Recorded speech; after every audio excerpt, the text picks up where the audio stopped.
Mega family ప్రస్తుతం యూకేలో సందడి చేస్తున్నారు. చిరంజీవితో సహా రామ్ చరణ్ దంపతులు సైతం లండన్లో ఉన్నారు. ప్రతిష్టాత్మక మేడం టుస్సాడ్స్ మ్యూజియంలో రామ్ చరణ్ మైనపు విగ్రహంతో పాటు పెట్ డాగ్ రైమ్ను కూడా ఏర్పాటు చేశారు. మే 10న ఈ అరుదైన విగ్రహాన్ని ఆవిష్కరించారు. ఆ సమయంలో తన మైనపు విగ్రహంతో మెగా ఫ్యామిలీ ఫోటోలకు ఫోజులిచ్చింది. దీనికి సంబంధించిన ఫోటోలు, వీడియోలను ఉపాసన సోషల్ మీడియా వేదికగా షేర్ చేసింది. కాగా మేడం టుస్సాడ్స్లో ఏర్పాటు చేసిన తొలి భారతీయ నటుడి విగ్రహం ఇదే కావడం విశేషం.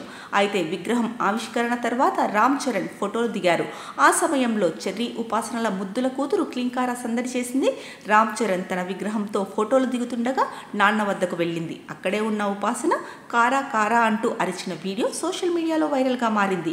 ఇది చూసిన మెగా అభిమానులు తెగ సంబరపడిపోతున్నారు. క్లింకారాకు సంబంధించిన ఈ క్యూట్ వీడియో ఇప్పుడు నెట్టింట అందరి దృష్టిని ఆకర్షిస్తోంది. తన విగ్రహం పక్కన కూర్చొని రామ్ చరణ్ ఫోటోలకు ఫోజులిస్తుండగా క్లింకారా నెమ్మదిగా చరణ్ మైనపు విగ్రహం వద్దకు వెళ్లేందుకు ప్రయత్నం చేసింది. అప్పుడే చరణ్ తన కుమార్తెను ఆపగా చరణ్ మైనపు విగ్రహం వైపు చూపిస్తుంది. ఈ వీడియోలో క్లింకారా మొహం కనిపించకపోవడం గమనార్హం. ప్రస్తుతం ఉపాసన షేర్ చేసిన ఈ క్యూట్ వీడియో నెట్టింట తెగ వైరల్ అవుతుండగా ఒకే చోట ఇద్దరు రామ్ చరణ్లు కనిపించడంతో క్లింకారా కన్ఫ్యూజ్ అయిందంటూ మెగా అభిమానులు కామెంట్స్ చేస్తున్నారు. ఇక చరణ్ మైనపు విగ్రహంతో కలిసి మెగాస్టార్ చిరంజీవి, ఉపాసన, సురేఖ కలిసి దిగిన ఫోటో సోషల్ మీడియాలో వైరల్ గా మారింది. అయితే మైనపు విగ్రహంలో ఆయనతో పాటు తన పెంపుడు కుక్క రైమ్ కూడా ఉండడం విశేషం. అలా పెంపుడు జంతువుతో కలిసి ఉన్న మైనపు విగ్రహం కలిగిన రెండో సెలబ్రిటీగా రామ్ చరణ్ రికార్డు సృష్టించాడు. పెంపుడు జంతువుతో కలిసి మైనపు విగ్రహం కలిగిన మొదటి వ్యక్తి రాణి ఎలిజబెత్ II.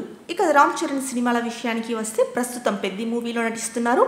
ఈ సినిమాకు ఉప్పెన ఫేమ్ బుచ్చిబాబు సన దర్శకత్వం వహిస్తున్నారు. ఈ చిత్రంలో బాలీవుడ్ భామ జాన్వీ కపూర్ హీరోయిన్ గా నటిస్తోంది. ఈ సినిమా వచ్చే ఏడాది మార్చిలో థియేటర్లలోకి రానుంది.